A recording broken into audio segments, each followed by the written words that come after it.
So, very good evening, friends. Meeting again in the session of Stuart Close Philosophy, and today we're going to learn further aspects of the chapter, the general interpretation. We have started discussing about the relationship of the science and art, which is very important. And when we deal with homeopathy, this science and art always plays the role because human being is not the material where only science will going to work.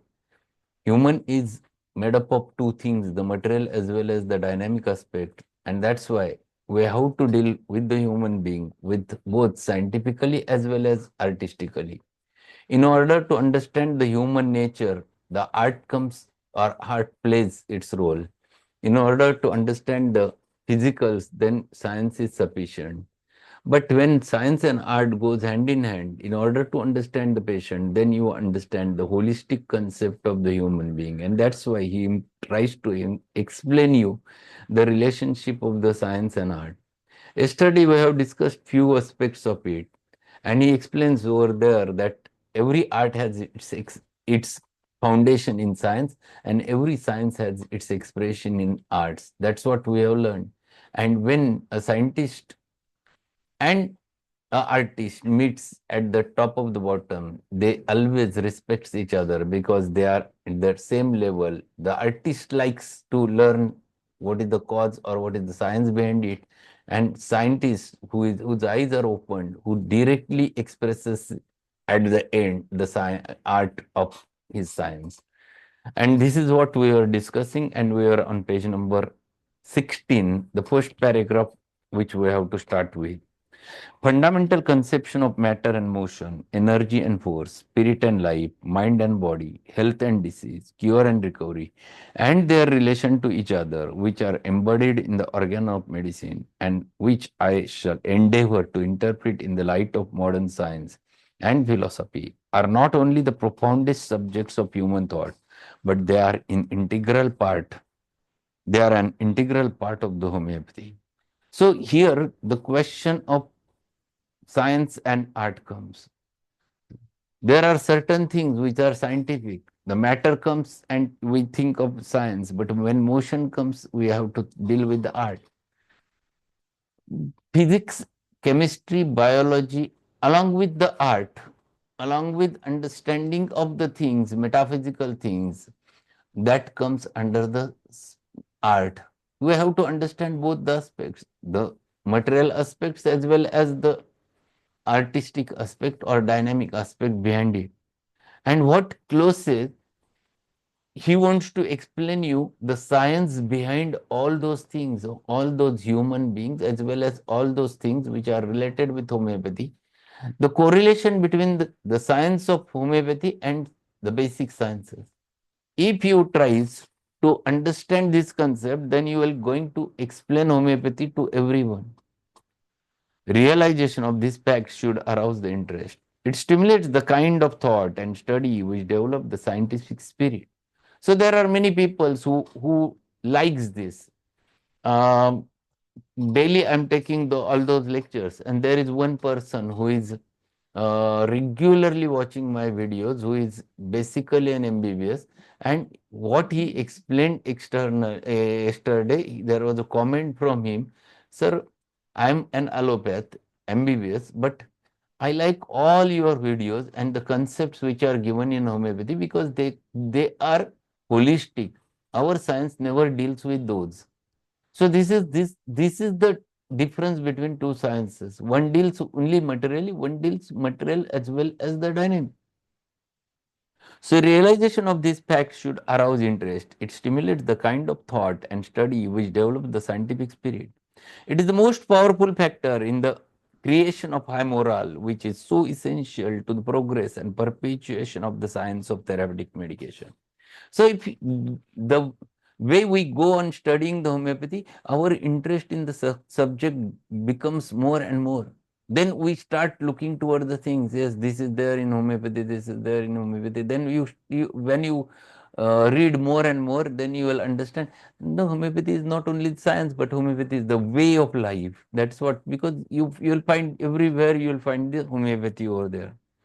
If you want to achieve the success with homeopathy, then he highlights 4 points. Just write on your book. Number 1 point is the highest loyalty to the principles. Number 2, consistency in practice. And number 3, perfection of methods can be attained in no other way. So if you want to achieve the success with this science, and you have to go ahead, first important thing, highest loyalty to your principle. You should be so firm, so confirm believer in your principles. Yes, this is homeopathy and I will work with this. And you go on applying this, then you will find, yes, you can do many things, many magics. Consistency in practice. Consistency makes the difference in your life. Whatever you do, you must do it consistently. Whatever the success I have achieved, is mainly the consistency plays very vital role. I am teaching since last 35 years consistently. The consistency matters. I am practicing since last 35 years. It makes the difference. Unless and until you are consistent, the people never believes on you. People believes on you when you are consistent with your practice, your work, your results. Then definitely people start believing on you. Then success comes. And last thing, perfection of methods. Perfection is not the thing which will achieve on day one. It's a long, tedious process. You have to go on doing the things and then you become more and more and more and more perfect. On day one, you cannot. And don't expect that on day one you will be perfect. No one.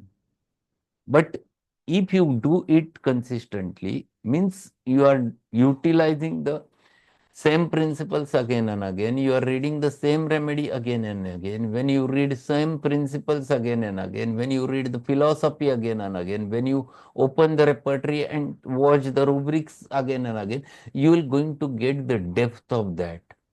And once you got that depth, then it stucks your mind. Then intuition develops. Intuition never develops automatically.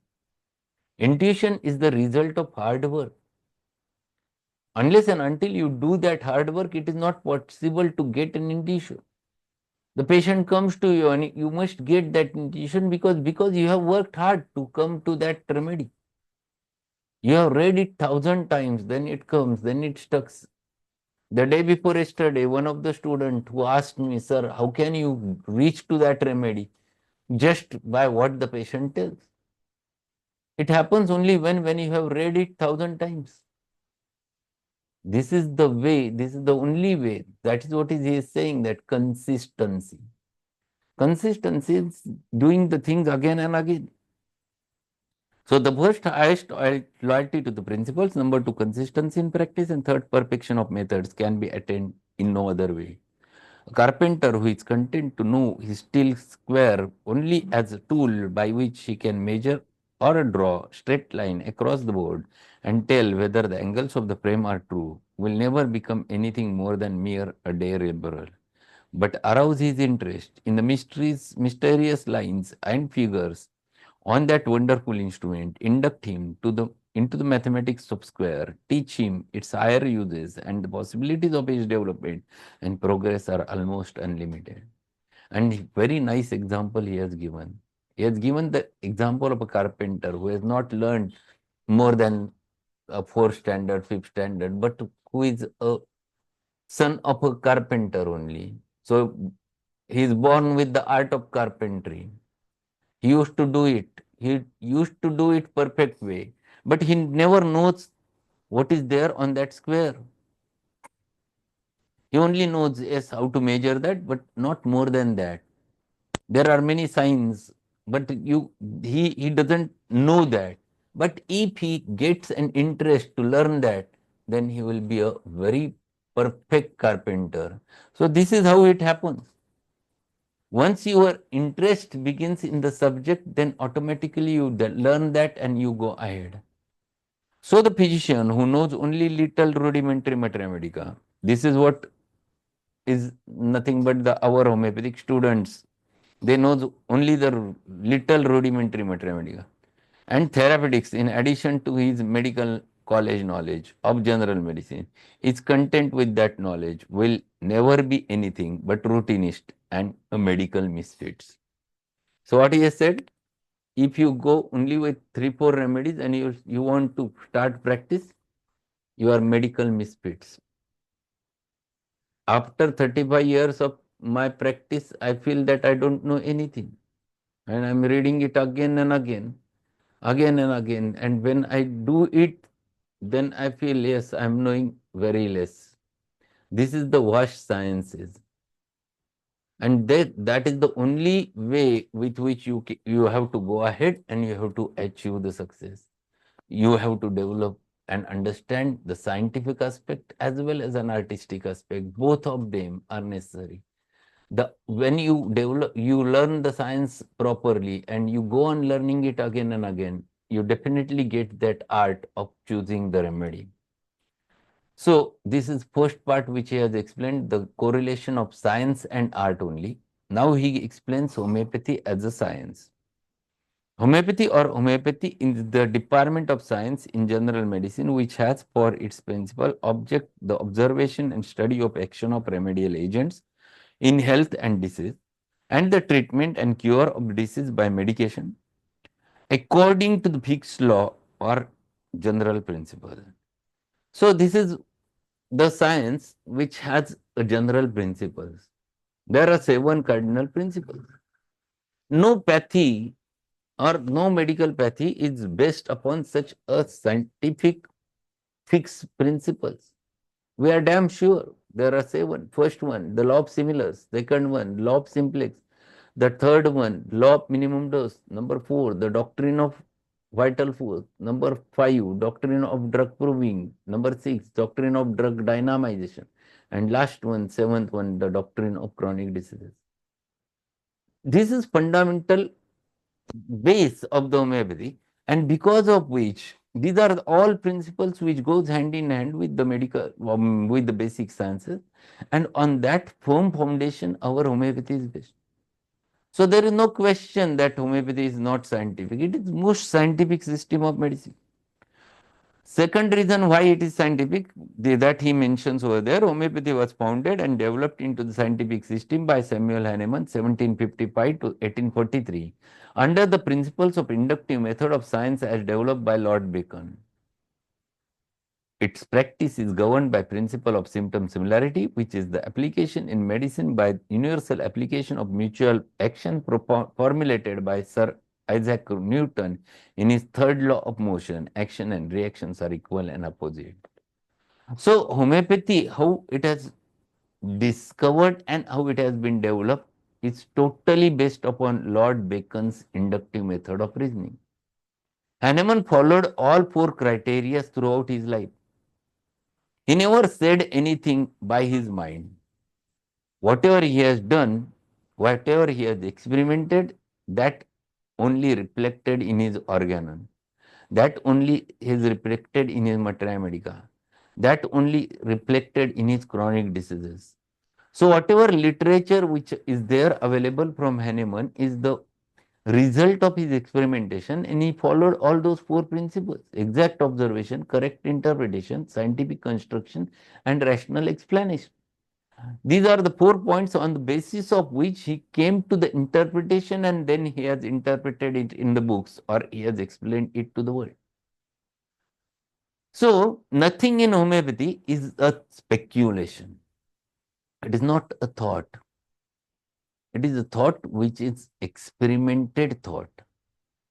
And that's why it is most scientific system. Second important thing, whole homeopathy revolves around one important law, that is the law of reciprocal action. The actions and reactions are equal and opposite. In the state of health, it is present. In the development of disease, it is present. And in the process of cure, also it works. Homeopathy revolves around this law. And homeopathic principle is applied on the basis of same law. Homeopathy as science rests fundamentally upon 4 general principles: similarity, the contrariety, proportionality, and infinite similitude, reducible to the universal principle of homeostasis or universal assimilation. This is what said by Finke. Question arises in our mind. Yes, similarity we know, but homeopathy never based upon contrariety. How he is saying contrariety? It is not contrariety. It is not a contraria contraris curenture. It is the contrariety means homeopathy is based upon not on primary action. It is based upon action and reactions are equal and opposite principle. That is what is called as contrariety. It is based upon stimulation. There is no remedy in homeopathy which works directly on primary action. When we used to give the remedy in dynamics, specifically after the 30 potency or 12C potency, every remedy becomes a dynamic and it works as a stimulant. It never works or it never shows its primary symptoms over there. So that's why he has used the word similarity, contrariety, proportionality. Third word which he has used is proportionality. What is proportionality?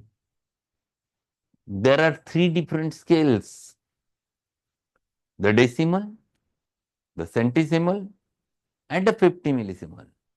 Decimal 1:10 proportion, centesimal 1:100 proportion, and lastly the 50 millisimal 1:50,000 proportion. So there is nothing like making a tea. It is a scientific tea which we used to prepare over there. So it is the principle of proportionality. And last, infinite simility. Infinite simility means the medicines which we prepare after 12C, 15C are called as infinite similes because you cannot measure them with the help of any instrument. Even in scientific laboratory, you cannot find it out original medicinal content, but still it works and it works with its property. So the medicine becomes infinitesimal and it works in the same plane where the natural disease has developed. And that's why homeopathy is totally based upon these four laws. The first one is similarity, that is law of similars. What is the law of similars? Anyone knows? Law of similars means, What cures will in a healthy human being, which causes will cure in a disease form. okay, very good. Disease symptom and drug symptoms. Hmm. And when it is similar, then it is law of similarity. Law of similars, if you want to write it down, write it down.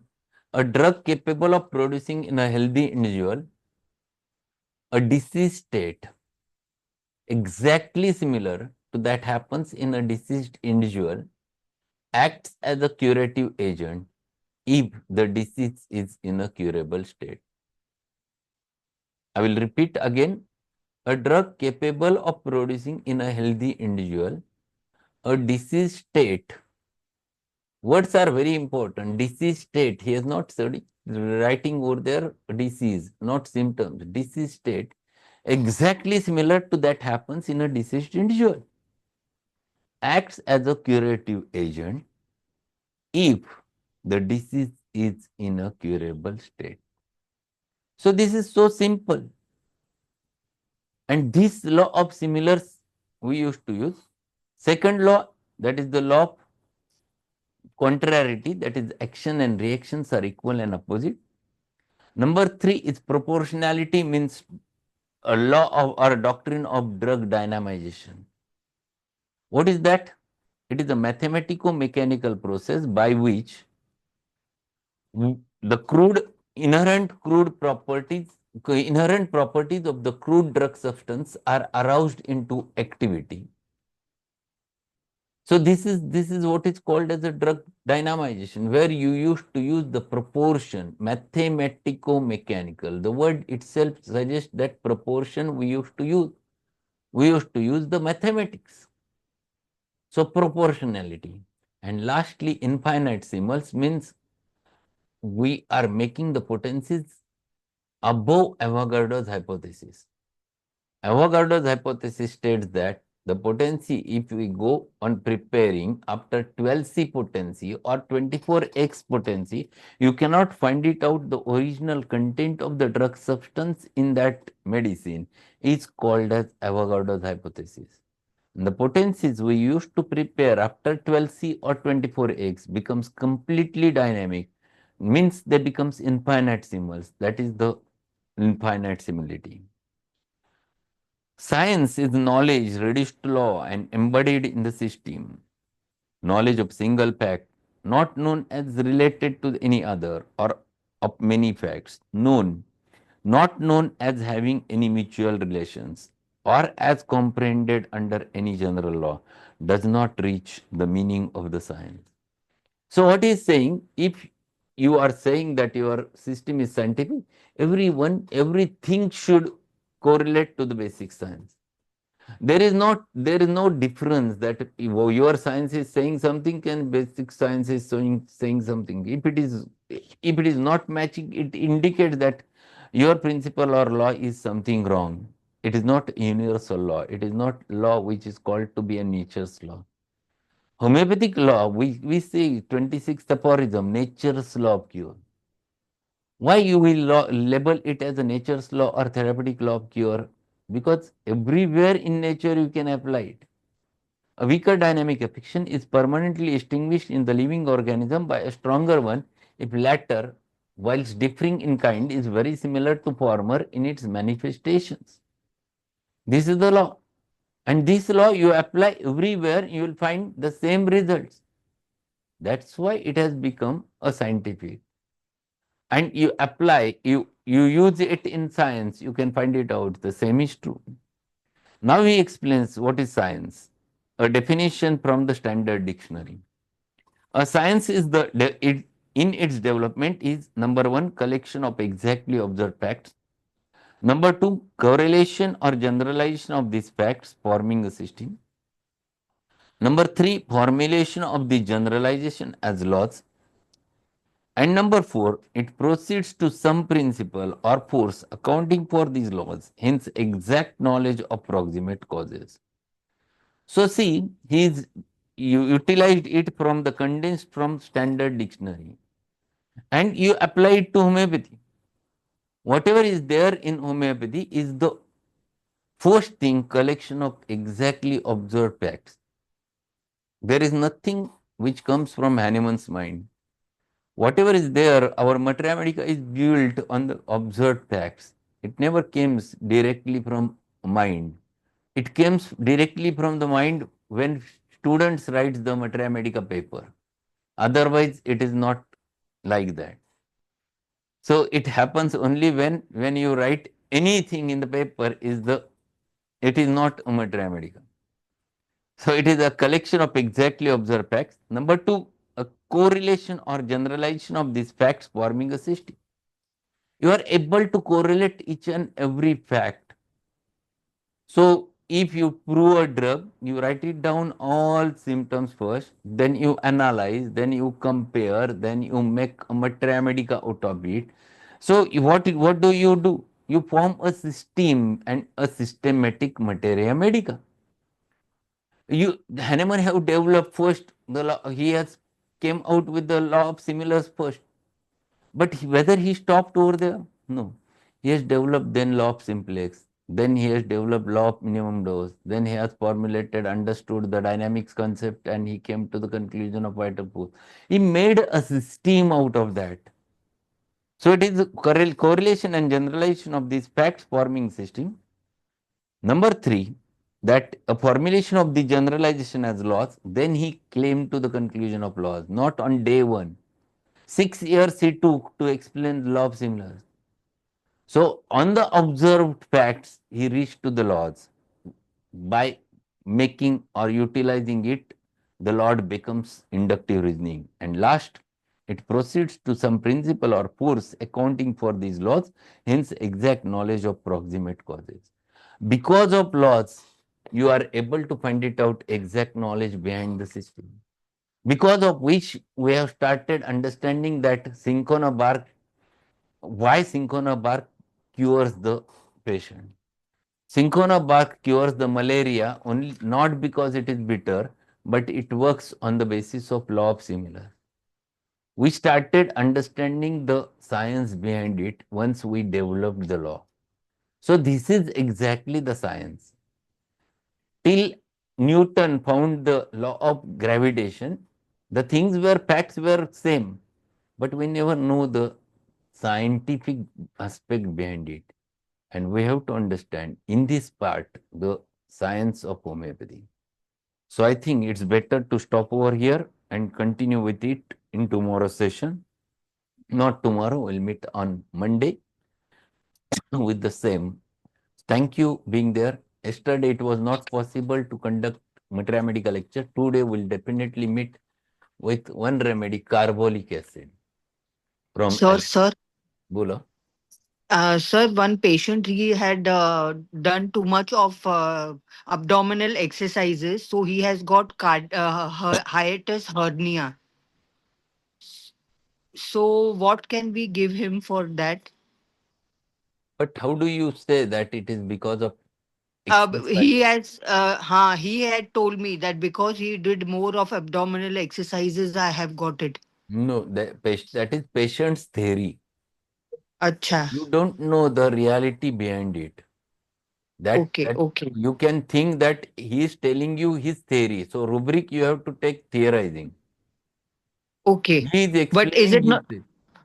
okay? But is it not possible because of exercise over? No, generally it never.